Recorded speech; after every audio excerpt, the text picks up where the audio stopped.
Do you ever find yourself feeling bamboozled and at a bit of a loss when a potential client asks you to send them a proposal?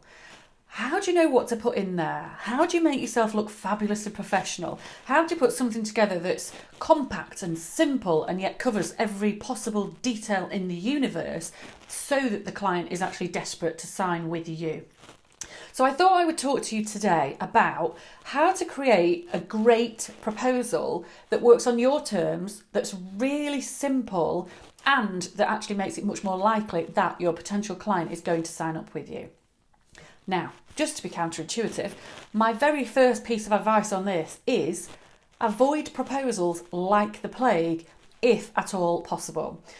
So I can honestly say I probably issue something like one proposal a year, and that's when somebody approaches me to do something that's quite different for them. If they want me to go in and do, say, some management team training, which is not really part of my core services. But if somebody wants to talk to me about my core services, then there is no way that I am issuing them a proposal, because what I know is that that is not a great way to actually persuade somebody to come on board. What a proposal does is it completely takes emotion and relationship out of the situation. It's very black and white, it's very logical, and more often than not, it's very price driven. So when you send somebody a proposal, the price is something they're going to really hone in on. Whereas actually, if you're in conversation with them, the price is a little aside, and the relationship that you're creating, the way that you prove that you really understand their needs, the connection that you're building, all of that will be much more significant to them in that situation than the price. So proposals really focus on price. But if you are dealing particularly with large businesses, or if you're dealing with clients where there is a bit of decision making by committee goes on, if they need to run it by their management team or by their board, then it may be that some of your clients do insist on a proposal. So if they do, then here are my key tips on how to make that really simple and work for you. So the first thing to bear in mind is that the point of a proposal is for clarification and to create certainty, to encourage your client to make a decision. It's not actually to sell. So where a lot of people go wrong is trying to pitch all about their business, and it's practically the About Me page of their website, and it talks about qualifications and credentials and how long in business and blah, blah, blah, blah, which, to be brutal, the customer's not that interested in. And actually by this stage, all of that should have been covered by a conversation or, whatever contact you've already had with the customer. All of that stuff about who you are, why you, whether you can help, should all be dealt with a long way before a proposal. The proposal, remember, is just black and white. All that other stuff is about relationship and trust, and that really needs to be done verbally. So the proposal is just for clarification and certainty. So it doesn't need to be enormously long, and it doesn't need to actively sell you. What it should do, first of all, is prove that you have very thoroughly listened to the customer. So the proposal is actually for their benefit, not yours. So the first thing that you should focus on in any proposal is, here is what you said you need. So you're basically proving the fact that you've listened, you give a monkeys, you actually care about the customer, you're genuinely interested in them, and you can clearly see what they need and that you're the person to help. So focus on them first off.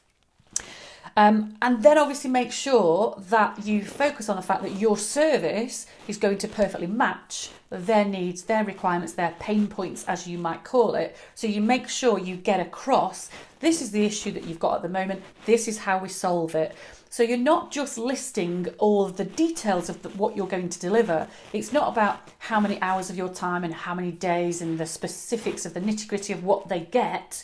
What you need to focus on is, what's the impact of what they get? What difference is this going to make? What value is this going to add to their company, to their life, to their business? Focus on the value, not on the basics of what you deliver.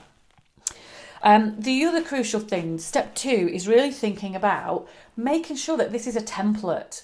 So this is an area where it's really easy to get bogged down and find that you're spending anywhere from 45 minutes to several hours every single time you've got to create a proposal, when realistically 80 to 90% of any proposal should be absolutely the same every single time. Because once you've written this in the best way for you, why would you not keep repeating that?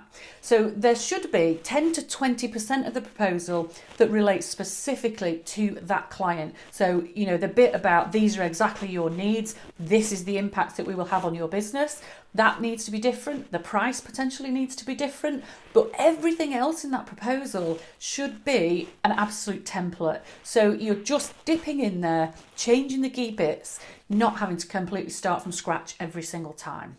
That will save you a lot of time. The next tip is keep it short.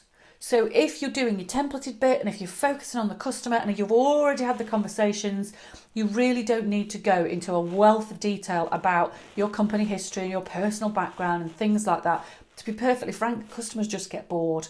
If you think about things that you receive, we love short, simple, punchy, straight to the point. So keep it nice and short. And the last point, and not the least by any means, is let your personality shine through. It's very easy to think that a proposal has to be very bland, very professional, very corporate, very vanilla. But actually, it's you that the customer really wants to work with. They want to know who you are. They really want to know what you're all about. They want to know that you're a good fit with them. They want to know what your ethics are.